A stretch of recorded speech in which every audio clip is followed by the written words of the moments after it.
Hello and welcome to episode 24 of the designfootball.com podcast. My name is Jay. I'm the resident blogger on designfootball.com.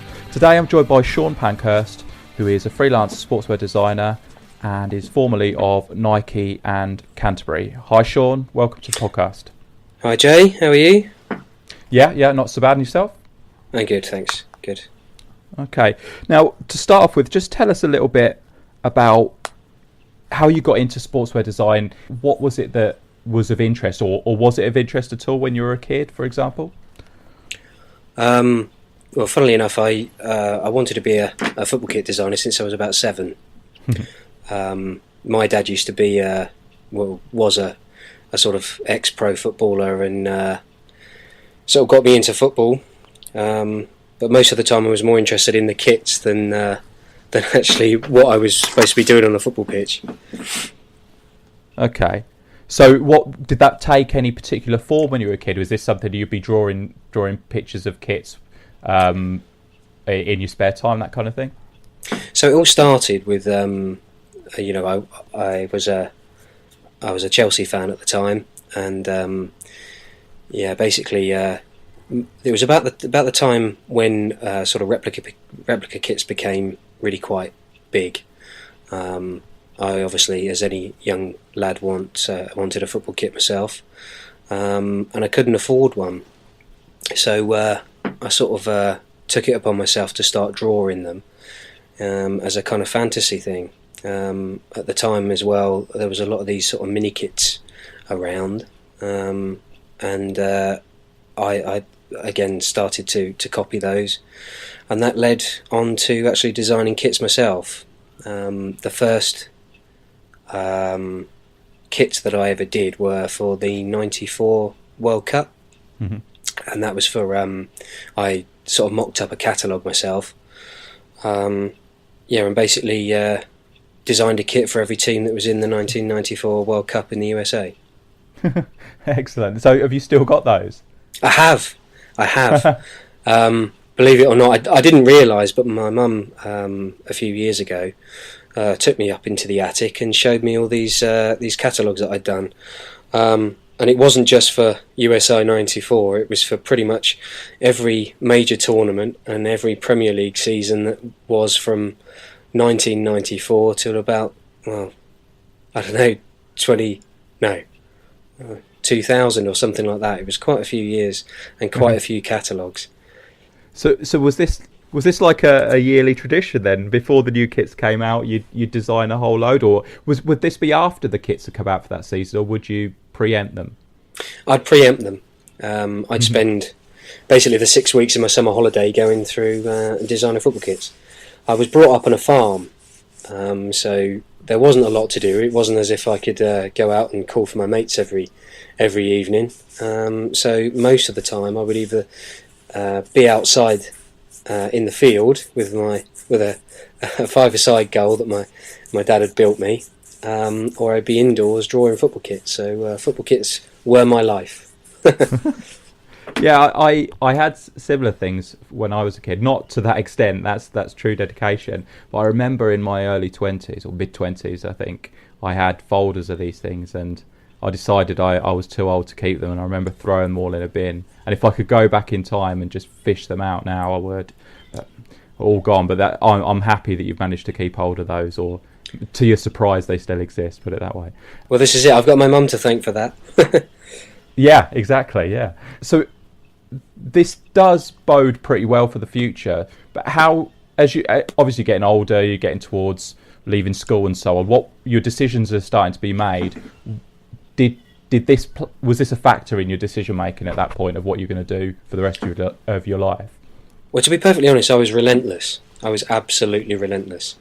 At that point, this is why I can pinpoint the age that I actually decided that I wanted to do it, because when I first spoke to my careers advisor when I was sort of 13, she asked me sort of kind of what area I wanted to go in, whether that was art, whether that was business, or whatever it may be.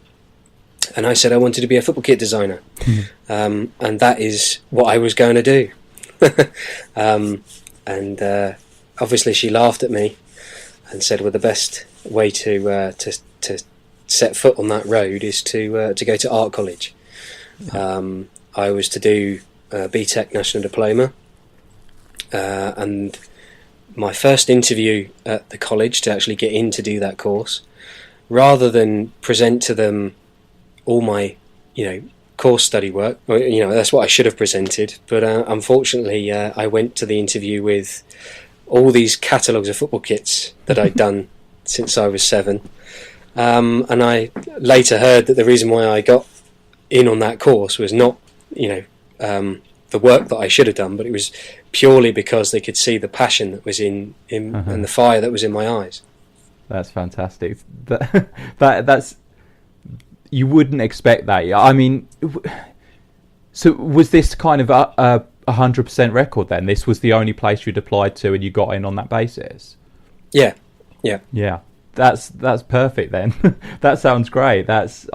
You would expect that maybe there would be people who play it by the book and say, well, no, this isn't of the level we required, this isn't formatted in the way we require, so we can't offer you a place. But then someone would see that passion and say, okay, I'm willing to take a chance on you. But for the only people you went to actually see it, it's I suppose it was meant to be. So where did you go from there then? Was this entire course, were you able to draw pictures of kits this entire course? I'm guessing not.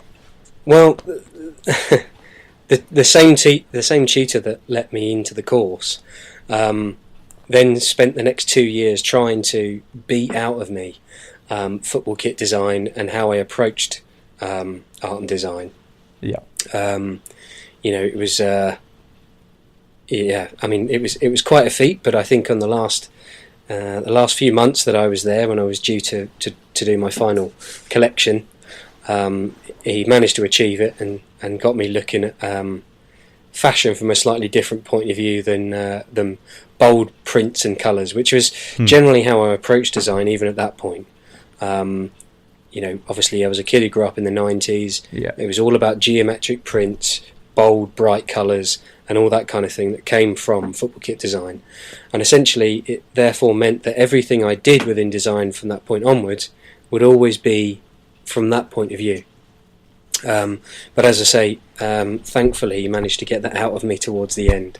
Yeah, so he managed to get it out of you, but it is something you returned to. So what was the next stage then after that? So the next stage was to go on to HND at university. I spent 2 years doing that and then moved it on to the final year of a degree. But again, I sort of took that sort of the stuff that I'd learned at college, and I've tried to kind of expand my focus out a little bit, and I started to become more interested in fashion and more interested in lifestyle.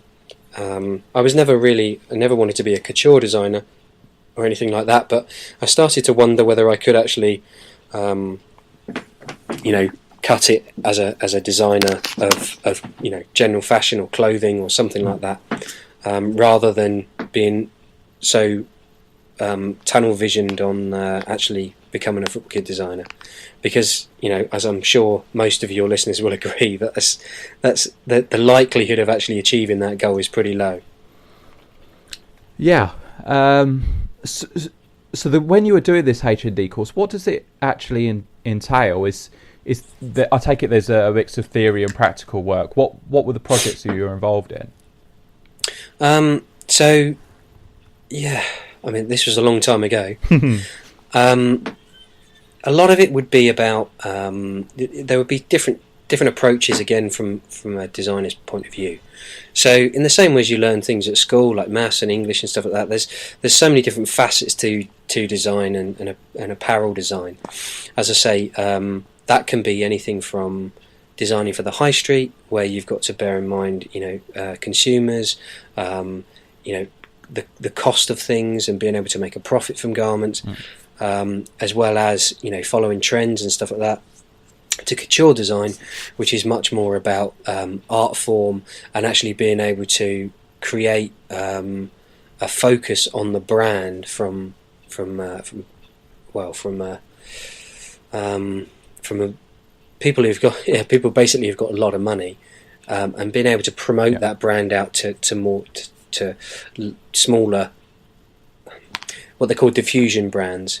So, in other words, the only way that Gucci and Prada and these sorts of brands are able to exist is because, they have these, they have perfumes and they have lots of ranges which are actually in the shops, but that's driven by what is on the catwalk.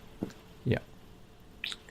Okay, so diffusion brands, are we talking, as an example, like Giorgio Armani and then Emporio Armani or Armani Jeans? Is that the same relationship? That's exactly it, yeah. Okay. Yeah, so a lot of the couture items I take it would be, that's catwalk based, I suppose, but then it's maybe given to celebrities, so there's no real profit in that, but it elevates the standard of the brand. Would that be right? Yeah, it's all about brand promotion. But as you go through, university and that sort of thing, you are taught, like I said, the different facets of what it is to be a designer. So everything from designing a garment and following trends, actually bringing together a collection, to creating tech packs, which we send to factories. I'll probably come on to that a bit later, but and then actually making the garment yourself in a sewing room with technicians and so on and so forth. So there's a huge amount of that actually goes into learning the craft of design. Yeah. So I know you're probably going to have to rack your brains now, but do you remember there being any specific sportswear projects while you were doing the HND course? And then, so you did go on to complete a full degree in the end, was it? A full three-year course, was it? Yeah, that's right. Yeah. Nothing that was specifically sportswear focused, no. Right, okay. But I chose to do, you can do sportswear degree courses, but because, I'd had countless conversations with my tutor who was kind of like, look, try not to, pigeonhole yourself too much at this point in your career. Try and, give yourself as broad a spectrum as you can, because you never know. You may not always want to be a football kit designer. Yeah. And at that point I was kind of like, well, at the very least I want to be a designer. So if I don't make it within sportswear, I'd like to do something maybe high street based or whatever that may be. So I chose a university that didn't necessarily specialise in anything, but was obviously quite focused on fashion. Yeah. So did you feel at the time that the interest in sportswear was actually going a little bit, or was it still burning for you then at that point? It was always still burning.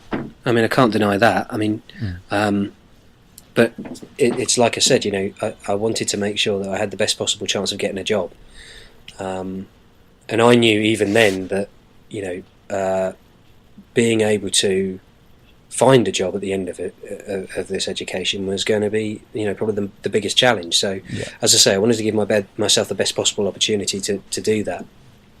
I remember having a conversation with my granddad, I think when I was about 10, who, I'd been doing these football kits, every summer for 2 or 3 years. And he said to me, he finally said, one day, "What are you doing?" And I said, I showed him. And I said, "This is what I'm going to do for a job one day." And he laughed and he said, "You don't want to do something like that. There's no money in it. You should get a proper job." So from that point onwards, the more people that said it, the more people that said, you're not going to be able to do that, the more it drove me to want to get there. But as I say, in order to get there, I wanted to give myself the best possible chance. So that was obviously making sure that I could diversify as much as possible before I even started out in a career. Okay. So what were you, after you'd completed your courses, what was your first foray into design? So rather than education necessarily, just was there work experience, or did you find a job immediately? I found a job immediately, but that was just again through sheer determination. It was a job that was advertised at the university, and I I can't remember whether I realised at the time or not, but it was, to me, it was a job, and all I cared about was getting out and working. And as it turns out, my first job was designing life jackets. Okay. But the job that I went for was actually as an admin for a company that sold life jackets. Of course, I went for the job, and I took my portfolio down there. This time, it wasn't full of football kits, which probably helped. And they created a position for me because they were again that impressed with my burning desire and passion for what I was doing, that they actually made a job for me. Okay, so was this an admin role within a design department of the company, or was it just general admin at the company? No, it was an admin role in the design department. Okay. But as I say, it wasn't actually designing anything or whatever. Okay. And it was a great job. I really enjoyed it, and I was kind of in charge of what I was doing. I was actually designing extreme life jackets for people who sort of throw themselves off of 100-foot waterfalls with crash helmets on, that kind of thing. Yeah. It was for a brand called Yak, Okay. who are owned by another company called Crusader.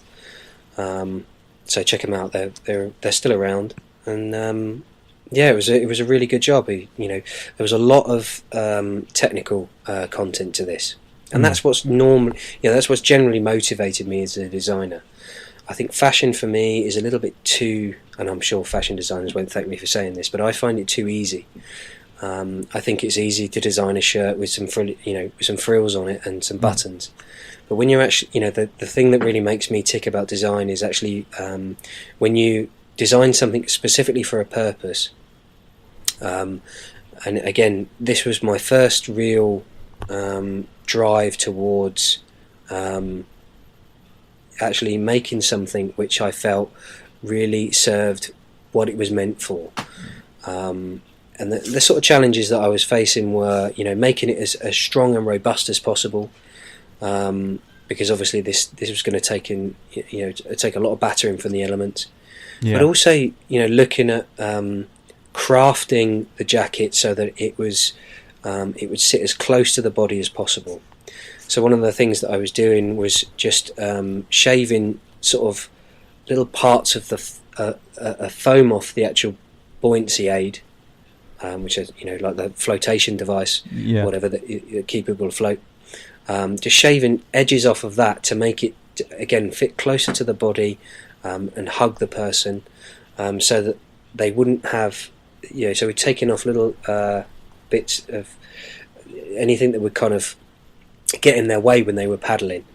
Again, using neoprene on the top part instead of straps and stuff like that, just to taking those little, just obsessing the details so that it makes it that little bit better each time.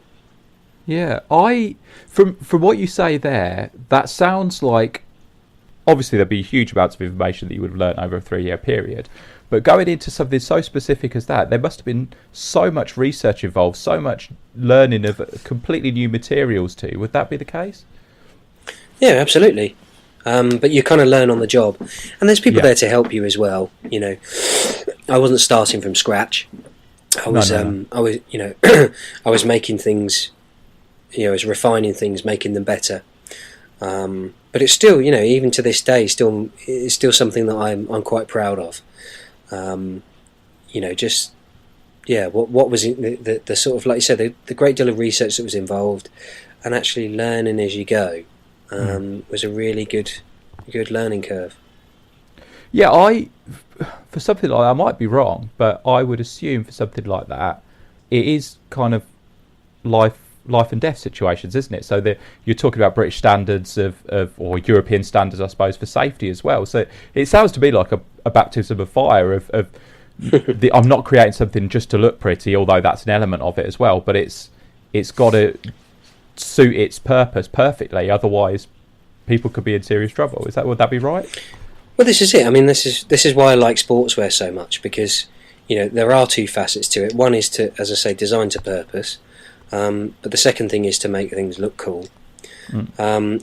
As far as keeping people alive is concerned, that was a major factor. But specifically testing it to those means, you would have a device that would allow you to do that. And it was quite cool, actually. It was you have to actually measure the resistance of the foam against the water. So each buoyancy will have a different level of resistance depending on what you're selling it to. How you measure that is quite simple. You just cut a piece of foam, you put it into a cage, and then you drop it out down into water. And there's literally it's like a scale on the attached to it that tells you how much pressure is being resisted. So you'd kind of at the time, my challenge was obviously to take as much of that foam out of the existing buoyancy aid as possible to make it as streamlined as possible without losing that resistance. Yeah. So, that was quite a challenge. Yeah, it sounds particularly mathematical as well, which is not necessarily something that would jump out at you when someone says they're a designer, for example. But your role there was like hands on everything, really. Pretty much, yeah. I mean, it was a small company, though. So, I mean, it depends on what sort of company you work for. I've worked for big companies, small companies, and often you'll have in a big company you'll have everything from a designer to a developer to a sourcing expert to a colorist, even. But in a company like that, that's pretty small in comparison to, say, Nike or Canterbury. You'd have somebody doing everything, which is great. As a designer, you it's nice to be hands-on with the product. Okay. So was Nike your next move? No, Debenhams. That was my next move. Because, again, going back to the story, I was desperate not to pigeonhole myself. I was listening to advice from people. And although my first job was within sportswear, I think that was more luck than anything else. And I wanted to try and get myself out of again, pigeonholing myself as a sportswear designer too early on in my career, because as luck would have it, when I left Crusader, I got offered a job at Debenhams and at Puma, and I chose to take the job at Debenhams because I wanted, to get away from the sportswear thing, because I knew that at some point in my career I could go back to it. And I think deep down I always knew that there would be eventually I would. Yeah. Again, as I say, at the time, I thought, fashion's easy, sportswear's a lot harder. But I wanted to see if that was the case. So, I didn't want to kind of do people down if they were if it wasn't as easy as that. And so I went to Debenhams. And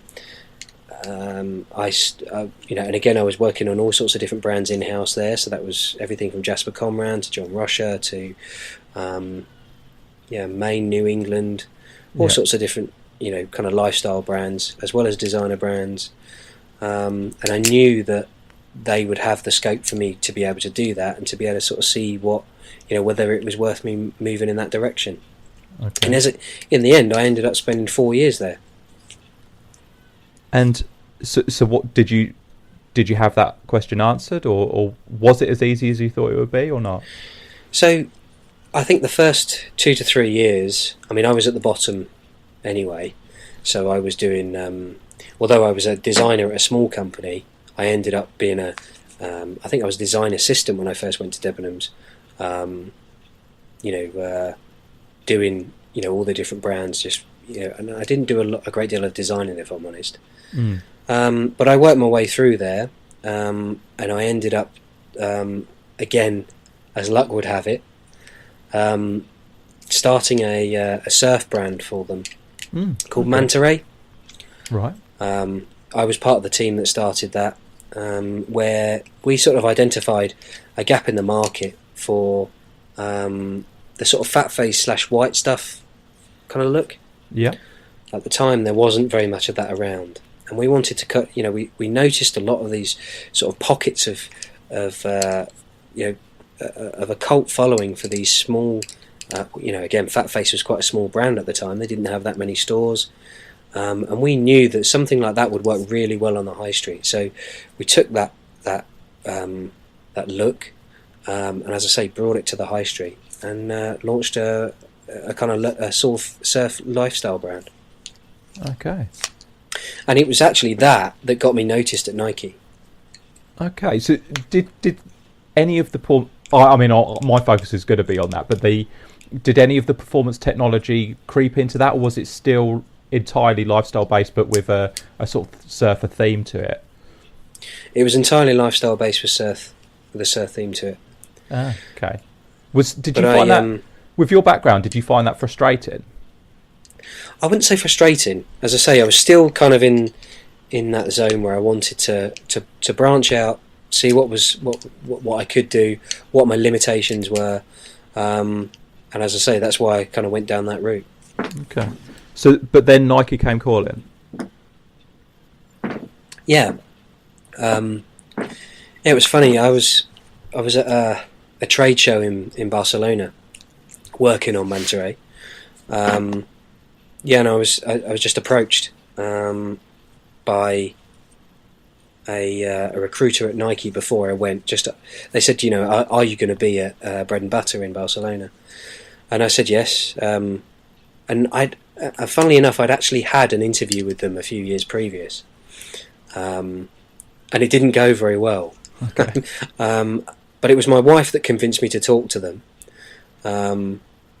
They sort of said they had this, that they actually had a few openings there, and would I be interested in coming over for an interview? Again, I said no, and again my wife said, well, maybe you should listen to what they've got to say, because I'm sure some of my Nike colleagues are going to listen to this thinking, what? But yeah, that's generally how it went down. And I went, and I suppose the rest is history, really. So where was this? This is the Netherlands, was it? Yeah. Okay. Yeah. So you got in there. So what was your initial role at Nike? What year are we talking now as well? 2007. Okay. Right. My initial role at Nike was, all the time I was at Nike, I was a designer. I wasn't a senior or anything like that. I was just a regular designer. But when I first started at Nike, there was 3 of us who were designing everything, and that was everything from all the club kits to all the national teams as well. Sorry, so how would that work then? You say design. Can you give us some details of what that actually would entail? Because I take it would be as hands-on on as many areas as it was when you were designing life jackets. But what would be your responsibilities now from when you started, and then how did that progress? So when I was first there, there was a huge. I wouldn't say that there was lots and lots of research, because you had to cover so many clubs and federations that it was impossible to go into huge amounts of depth. So, a lot of the focus would obviously be on the big teams. You generally take 2 or 3 per season, and you'd sort of really focus on those because they were the biggest assets. And it would be the usual suspects, as you can imagine, like Barcelona, and at the time Juve, Inter, and there would be a fair amount of research done on those clubs or federations to establish a story or a theme for the season.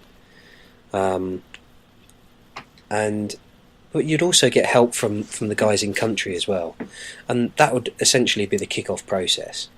And I have to say, at this, when I first started there, there was nowhere near the same emphasis as there is now.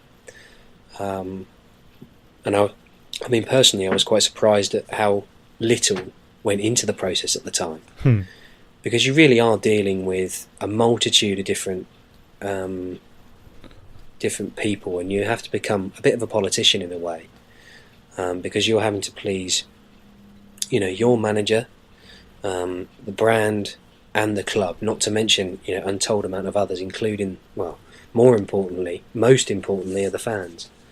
So for something that that is quite, it is so important. There wasn't so much focus on actually, that justification of design.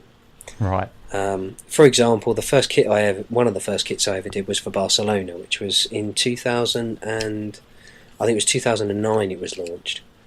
Okay, yeah, I remember that one. Yeah, Ibrahimovic.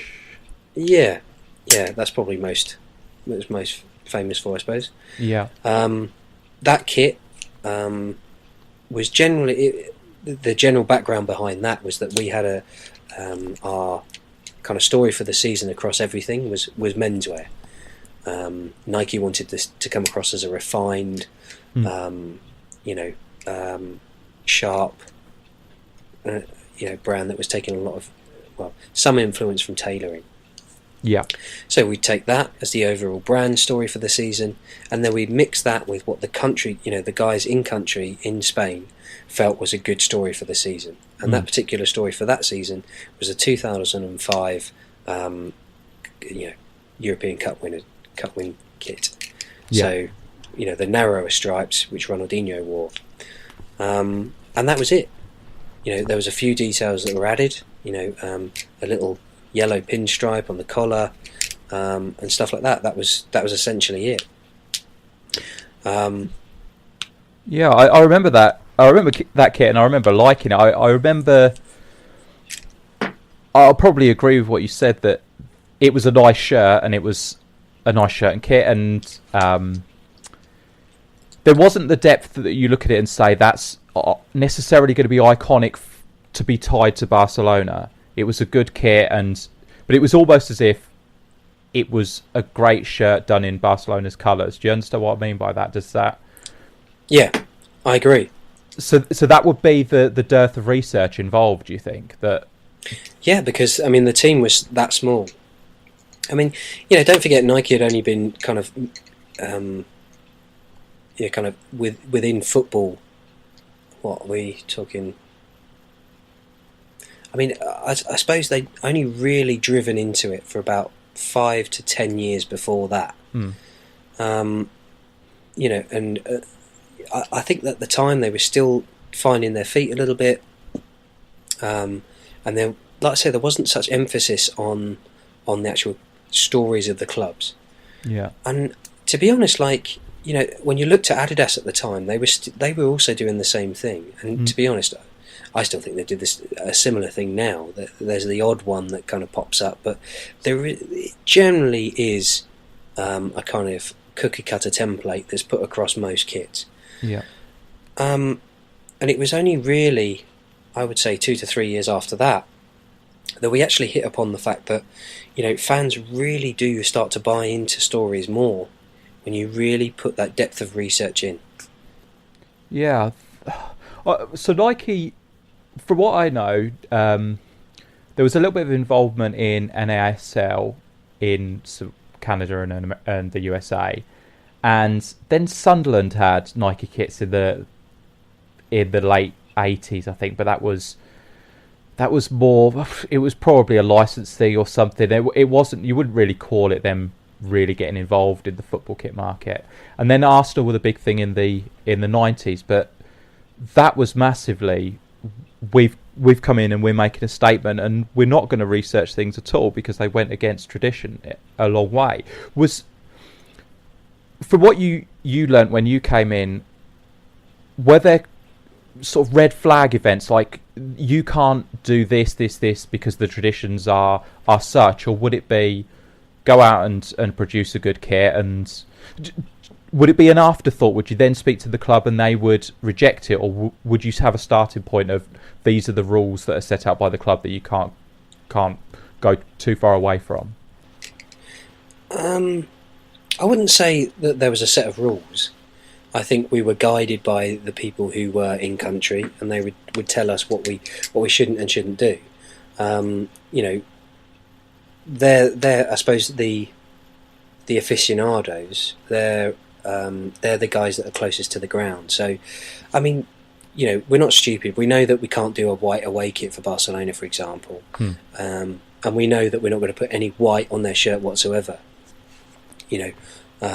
there's been one exception, but we wouldn't put Arsenal in a white away kit, for example. But at the same time, you're still looking for that one moment of disruption, that one kit that's going to really shake things up and make people kind of take a second look at things, you know. Yeah, you mentioned white away kits. I've just looked at the copper range for Barcelona. They do the official retro range for them now, and I was looking through it to see if I could find the white away kit that they wore in the 70s, but they're not selling it, so I'm going to be emailing them later because that's the one I want. What you say about, you say it's sort of common sense. You're obviously not going to be stupid to get in there in the first place, but there may be people who find themselves in a football design role where they've previously been in other sports. Their background means they're more inclined towards other sports. So I suppose there's the potential of getting tripped up by something like that if you don't have things set in place. What do you mean regarding people being in country? What does that phrase mean? So we generally have representatives in the country. So there'll be people who work for Nike Spain, Nike France, Nike Germany, and those guys will be the people that actually liaise with the club. So as a designer, you don't actually go out to present those designs to the club yourself. And they will always also be a sounding board or a safety net between you and the club. So they will make sure that you don't go and present, because, yes, I know about Barcelona and I know not to do a white away kit for them, but I don't necessarily know as much about Fenerbahce, for example. Ferencvaros, for example. Yeah. And so they'll give you the necessary guidance in what you need to be able to produce a kit for them. And that's obviously invaluable to you as a designer because you don't necessarily know the culture. I use Ferencvaros as an example because they were a Nike sponsored team at the time, and to be quite honest, I don't know a great deal about I don't know in depth Hungarian football. So it's really important for them to tell you that give you their knowledge and help you to design a kit that's best for that club, and even tap into stories, anniversaries, those kind of things. Okay, so you will have a theme to the kits, and that's probably something that you mentioned has developed since you started there and during your time there, and it now maybe gone beyond that. In terms of the specifics, would you say that what you were doing as a designer was very graphics based rather than the performance element, or would that be more the developer? Where would the balance be for that? So I mentioned to begin with that at the start of when I first joined Nike, there was three of us.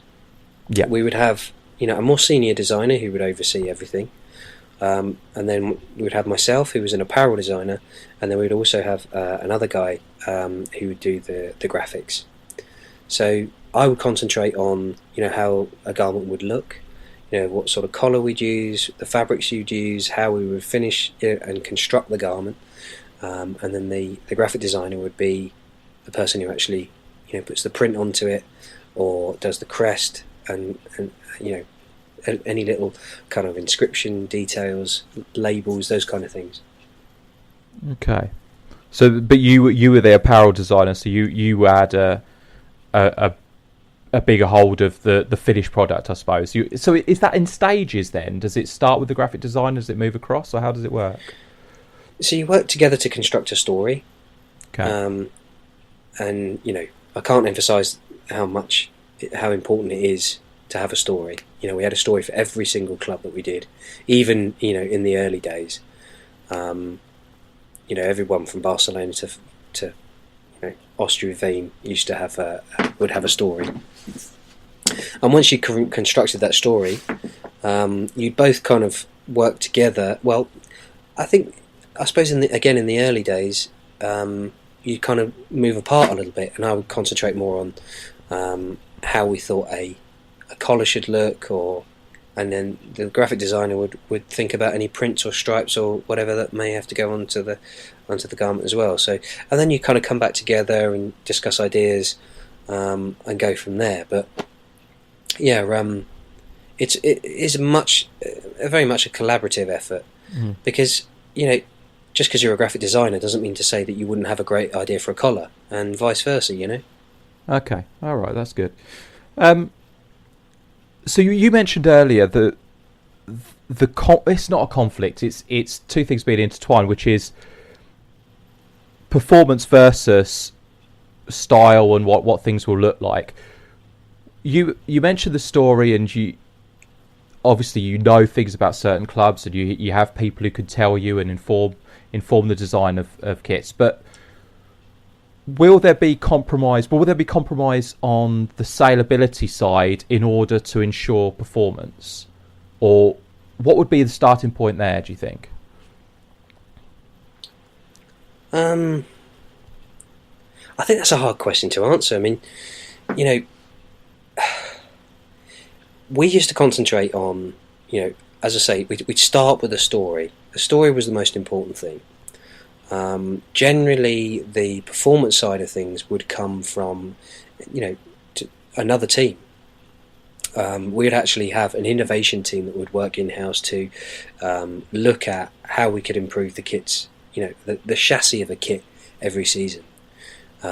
They would look at, everything from, how the fabric performs to, obviously the laser cut holes that you see on kits, those kind of things. What generally is our focus in terms of innovation for the season, and that's really important for Nike as a brand. And then obviously, as an apparel designer, it was my job to kind of come in with the fluff a little bit, and so you kind of already have a rough idea of where they wanted to drive the innovation first. So that was almost the first layer, and then on top of that, you would layer the story of what we feel best connects with the fans. And the real focus, as it's always been with Nike, is about connecting with the fans. I think sometimes they get a bit of a rough deal from some supporters in that people think that they just come up with any old rubbish just to kind of sell kits sometimes. And I promise you, the amount of work and research and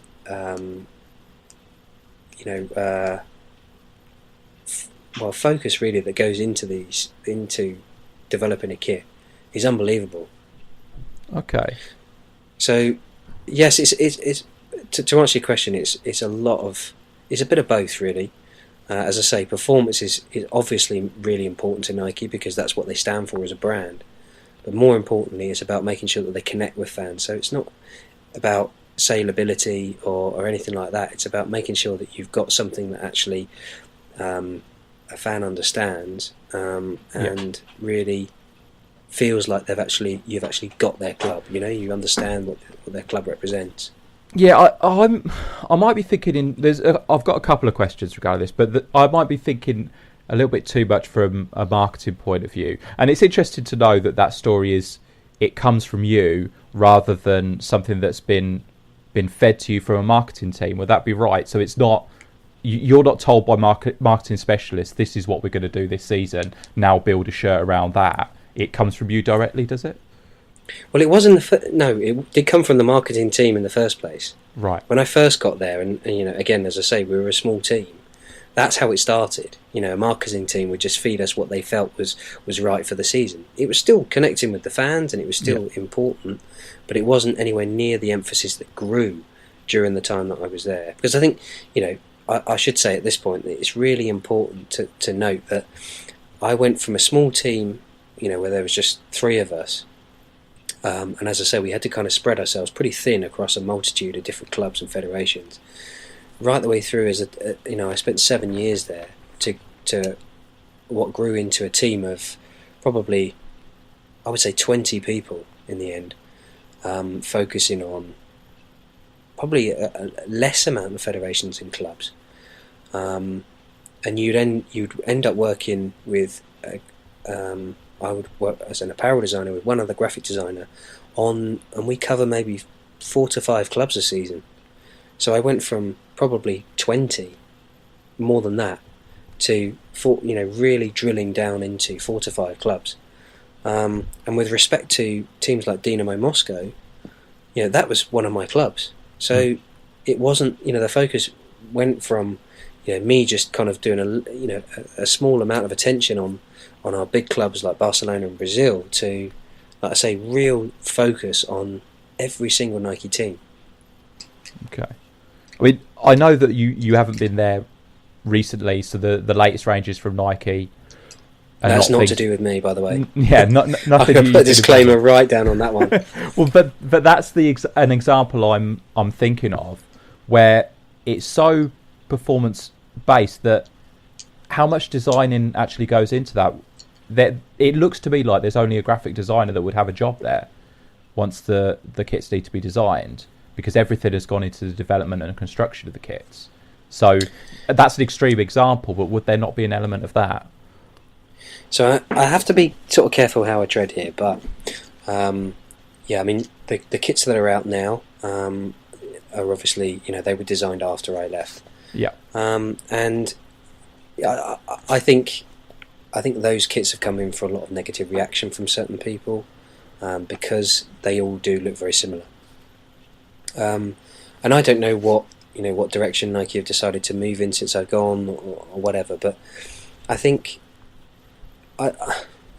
it's really hard for me to comment on this one because I do agree, but I think, I don't want to put you into a difficult position, but you've mentioned a couple of times what sort of collar would be involved in the shirt and so on, but there's no collars for a start on the current lot. Well, that's to be put to one side. I'm just thinking, if you are told by another department collars weigh down the shirt too much, there's no collars anymore, that's going to have an effect on how you design a shirt?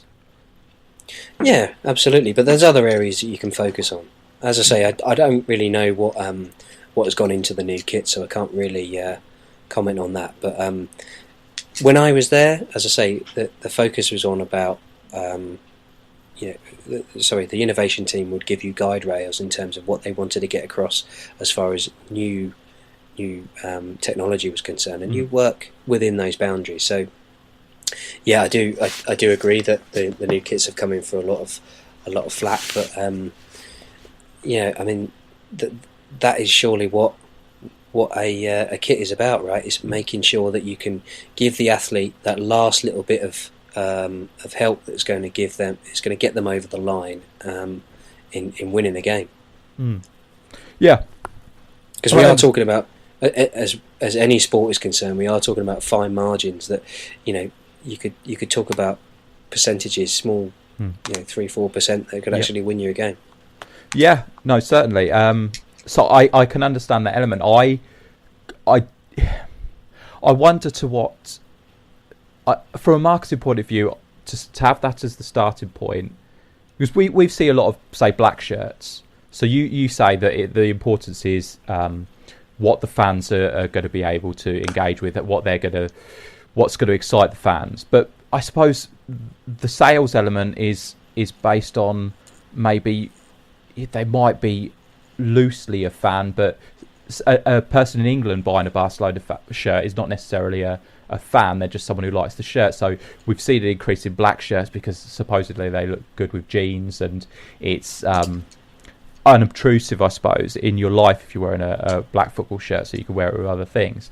But for the push towards sportswear, does that not compromise making the product look as good as it possibly can for sales first? I know sales isn't going to be your focus. You are creating a work of art and then it goes elsewhere. But is that not a problem if you're focusing on performance to that extent? Yeah, I mean, there's a certain element of commerciality that comes into everything you design. Of course it is. Obviously, you need to design something that people are going to buy, because that's what pays you wages. But, as I say, I think if you make that connection with the fans in the first place, they're going to buy the product. And I get what you're saying in terms of, a guy who, doesn't necessarily support Barcelona is going to come and buy the shirt just because he likes the shirt. But that's also because he buys into Barcelona and he likes the shirt, whatever. I mean, having said that, I suppose there's also that element of when people think that whatever you do within kit design, people are going to buy it. If they're a Barcelona fan, then they're going to buy the shirt. But I mean, you'd be surprised.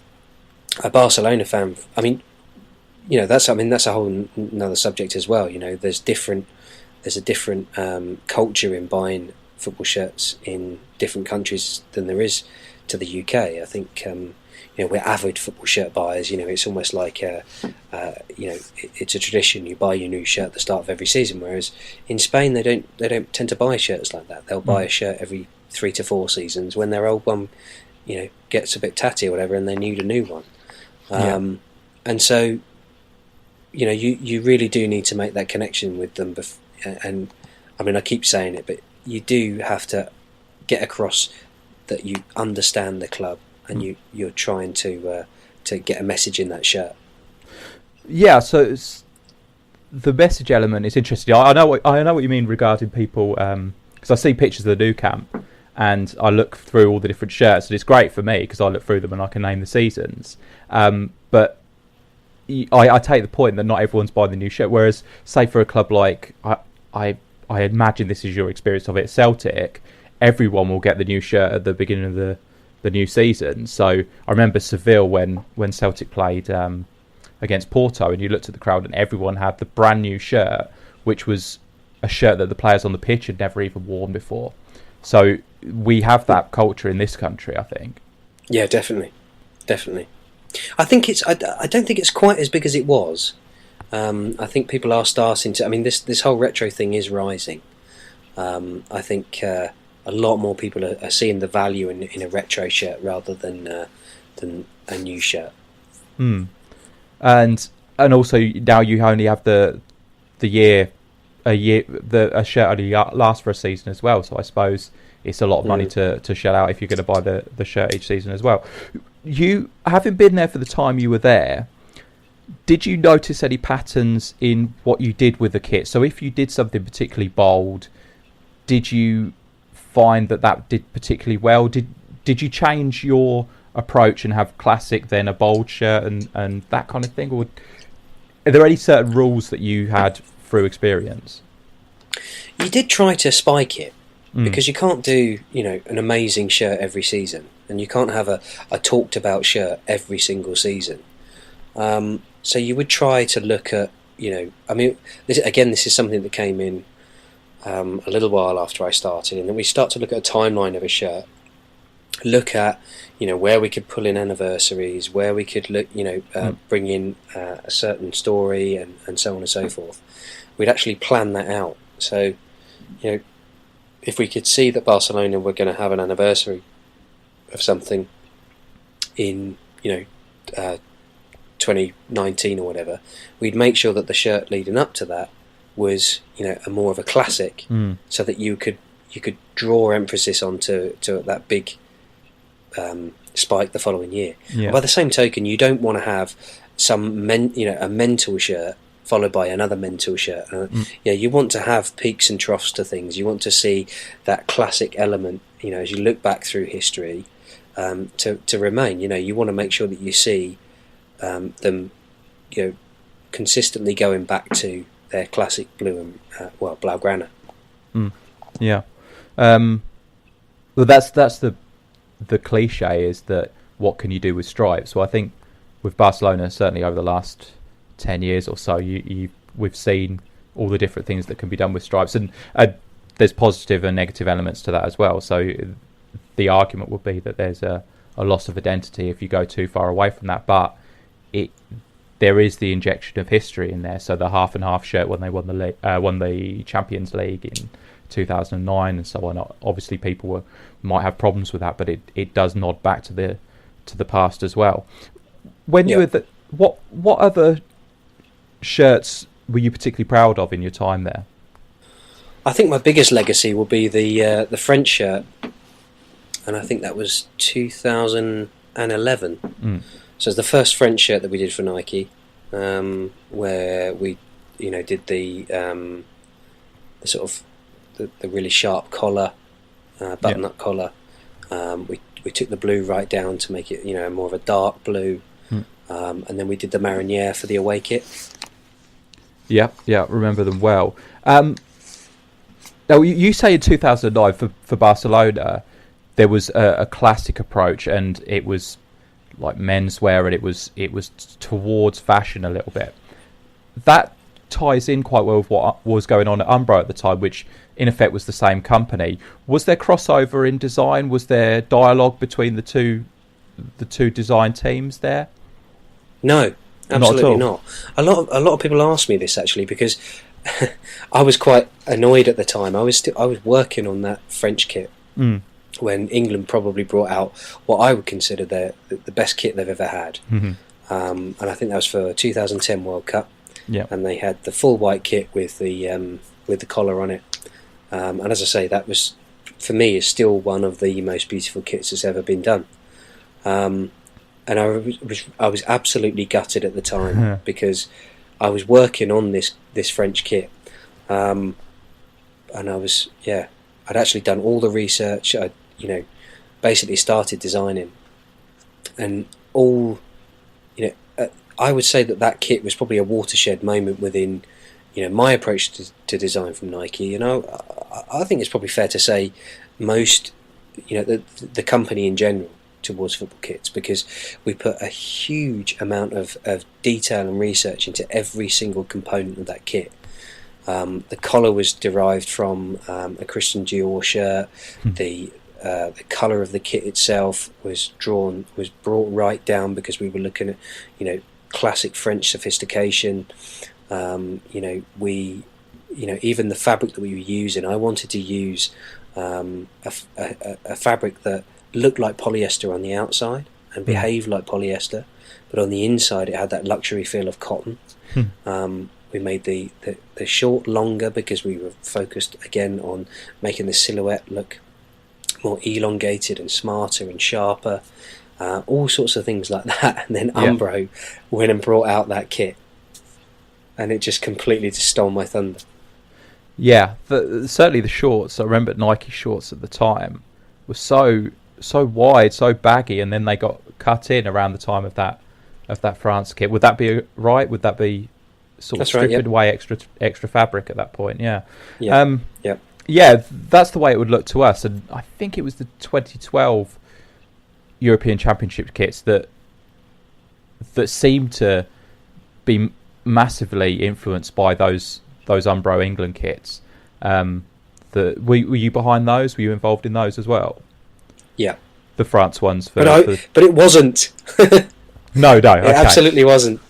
No, but it fits it. It fits the development of the France kit design as well. So you would imagine those kits would be coming off the first Nike France kits, but because of the time it was, and because the highest profile kit of that style earlier was that Umbro kit, you can see why people would draw that conclusion from it. But I can see why people would make the connection.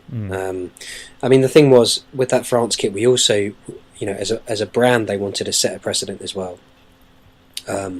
It was such a multi-million-dollar contract that they wanted to really draw a line in the sand, and I think they did. As much as there can be sort of similarities between that and the England kit, I think in terms of general kit design, I personally think that was a watershed moment in terms of approach and general look. I mean, if you look at the timeline of kits over the years, I think those two kits will stand the test. Well, will be seen as a point at which things did change. Yeah, looking at the evolution since, and the graphical things are coming back. There's a lot more embellishment on football kits again, but I quite like the way it's being done at the minute. I look back on that kit and I go, I remember how excited it was, and I remember, I mean, the same with the France kits as well, because they were a massive big deal because of what Adidas had done with their last kits. So that was very the graphics on the France kit for the 2010 World Cup were very much based around the form, but in a performance sense. So it was about highlighting the abs and that kind of thing, rather than style or being classic or anything like that. So that was a direct contrast to what you did. But now you look at the development since, and you look back on that England kit, you go, is it too simple? Because we're used to what's happened over the past couple of years. So I remember what it was like, and I stand by the way I felt at the time. But you can understand people now going back to the same response which we had then, which is, well, that's just a polo shirt, isn't it? And it's now you can sort of understand that a little bit more. But at the time, it was like, no, this is fantastic. It's stripping away all that's terrible about football kits. So that's what it seemed like then. Yeah, I think, personally, I think things have gone again too far in the embellishment direction. I'd like to see. I'm a bit of a purist when it comes to kits. I think it's that constant struggle between purity and making something new, making something look new and fresh and unique. That that is what it is to be a designer all the time. You're constantly having these fights with yourself about being able to get the best you possibly can out of a kit. And I think, for me, that England kit stands out because it is so pure. And it was, I think there's a Japanese philosophy of, I can't remember exactly what it's called, but it's the idea behind it is that you have one design detail in something, and you believe in that detail so much that you only need that, and you stand by it, and you be brave and bold, and you don't need all the other stuff around it. I think if you have one great story and one great element to a kit, you don't need anything else. One of the kits that always stands out for me was a Nike kit that a colleague of mine did. That was it was Juve away, 2012 maybe, and it was pink with just a massive black star on it. Oh yeah, yeah.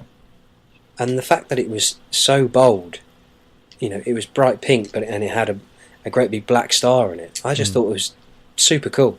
And it's having, it's being brave enough to sort of say, that's it. That is, it only needs that. Yeah. Yeah. Well, that was a great shirt, and I agree with what you say. A lot of the Adidas kits recently, and I love Adidas, but they seem to have too many elements. There was a Scotland kit that had tartan as well as other things going on, and it just seems that there's a little bit of overkill going on with a lot of kits today. But I'm hoping that things are improving a little bit, and they seem to be. You moved on from Nike. Where did you move on to? I went to Canterbury, the rugby brand. So it was direct to Canterbury. And what was your role there? I was off-field designer, so that meant that I did everything that is used off-pitch. So that's everything from what the fans wear to the games, to their other range of kind of leisurewear as well. That's kind of stocked in JD, JGB, those kind of stores. Okay, so just as an example, that I know that Canterbury, for their rugby shirts at the minute, have a player version, and then there's an old style rugby version, old rugby shirt, what you would describe as a rugby shirt version that they have for fans. Would that be something you'd be involved with, or would that still be the sportswear side, the performance side of it? No, I would do that. I would do the old style shirts for fans, yeah. Okay. All right. So how did you find that? Was that a culture clash based on your experience at Nike? Well, for as much as I've told you that, I was desperate to get into kits, I really wanted to do kits. I think in the end, 7 years at Nike doing that job was quite a long time, and I needed something to kind of, I needed to have a bit of a change. I still wanted to design sportswear, but I wanted to do something a little bit different. And obviously, I'm as well as a football fan. I mean, I'm a general sports fan, but rugby's probably my second sport, and it seemed like a natural progression. Okay. So you worked there for how long? How long were you at Canterbury for? I was only there for 12 months. 12 months. Okay. So yeah. Was that what was your experience there? Is it something? Is that shift away from the on-field sportswear to the more leisure-based area? Was that the right move again? Because I suppose that has parallels with Debenhams again, doesn't it? Is it going back to that kind of thing?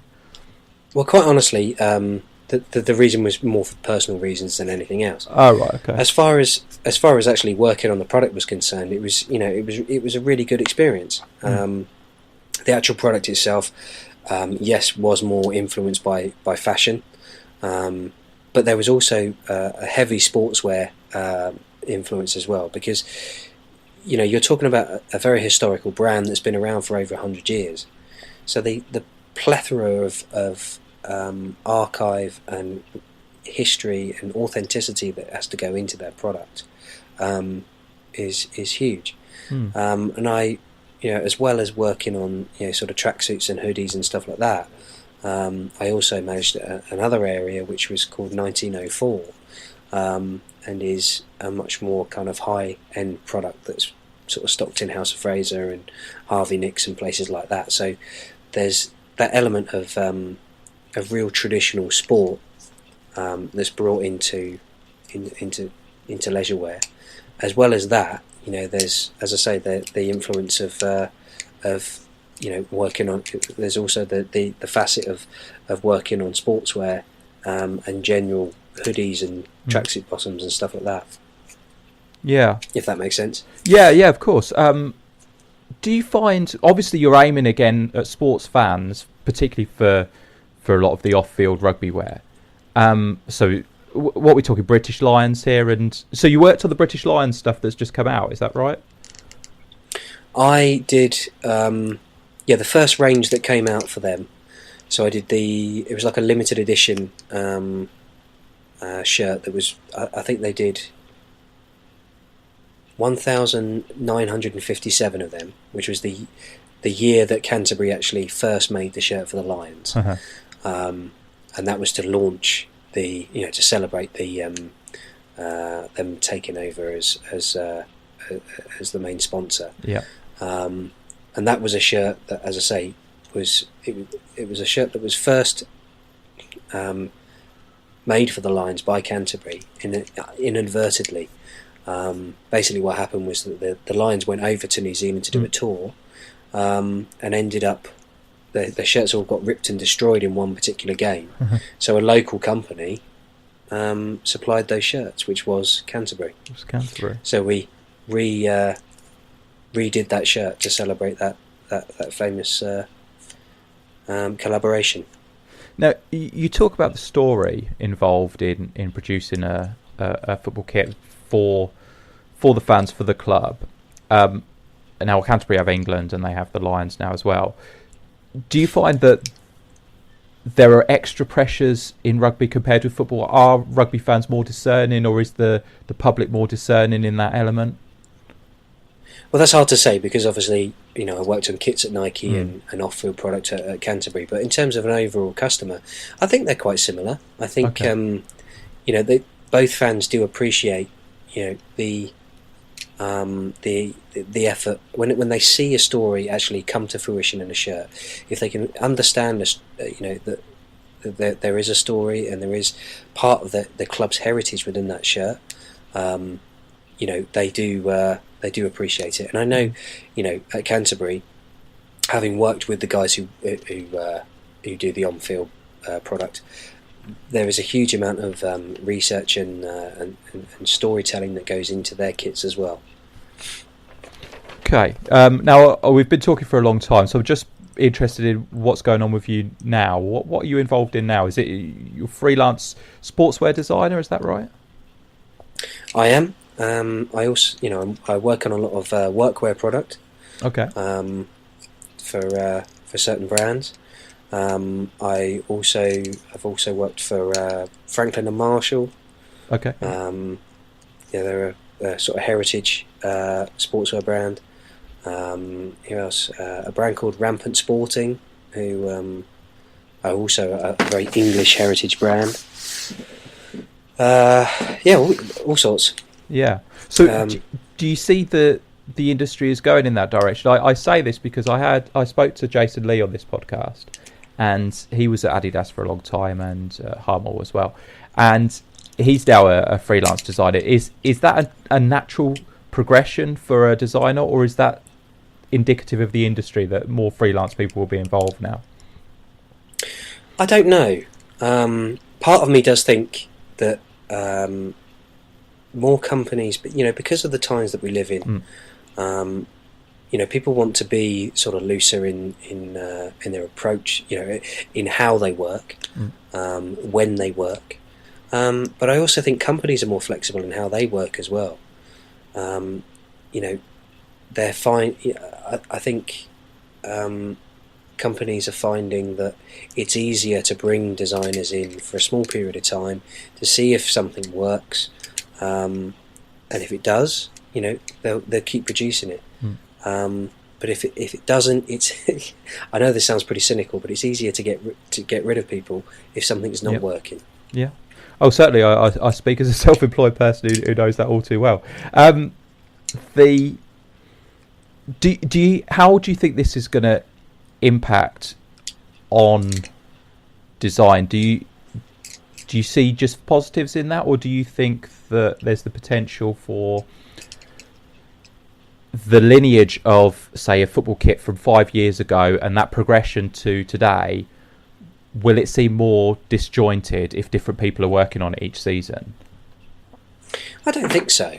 So long as you've got a consistency there in terms of who's managing the operation. And, you generally tend to get that with brands like Nike. They've had a consistency in their approach to design over the years. I would say there's probably a lot of different people who've worked on the product that they've produced over the last 20 years, and you generally see a consistency there.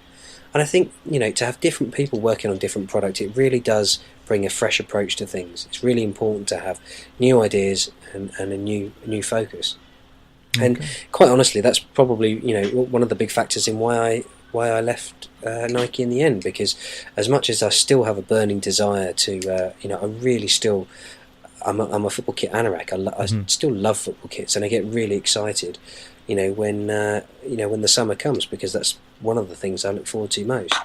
But I knew that I had to kind of move on myself as a designer to keep that fire burning and keep myself fresh. Do you see potential for you to be working on football kits again in the future? I hope so. I'd like to do it more from a freelance perspective now, and maybe have maybe do one or two in the future. Perhaps I'd like to work on a grassroots brand. Yeah. Somebody who's just starting out, perhaps, and looking to kind of bring fresh and new ideas into kits. I think a lot of smaller brands tend to follow Nike and Adi and kind of do versions of what they're doing. I'd like to see someone start up something which has a slightly new approach to it and actually does have a connection to grassroots football rather than just another template. Yeah. But I like being freelance, and I like being able to work across a multitude of different things, and not doing football kits at this point in time is top of my agenda. But I am hoping to write something very soon. I won't go into too much detail on that because none of the contracts have been signed yet. But okay. Hopefully you should see some. You should see a book or two from me in the future. Oh, excellent. Okay. Well, good luck with that and all of the designing. Is there any way we could get hold of you on Twitter, anything like that? Yeah, I'm on Twitter. I think it's just Sean Pankhurst on Twitter. Ideal. So if there's anything further that people want to know, then they can give you a shout. Well, thanks very much for that, Sean. That's been fantastic. As I say, I wish you luck for the future. Thank you for being so candid. It's been a pleasure having you on, and hopefully I'll speak to you soon. Perfect. Yeah, so thank you to Sean, and I'm J29ers on Twitter. If anyone wants to get hold of me, make sure to visit the site and Design Football on Twitter and designfootball.com on Facebook. So get in touch with us if there's anything you'd like to know. We'll be back soon with another podcast and a new guest. Thanks very much for listening. Bye bye.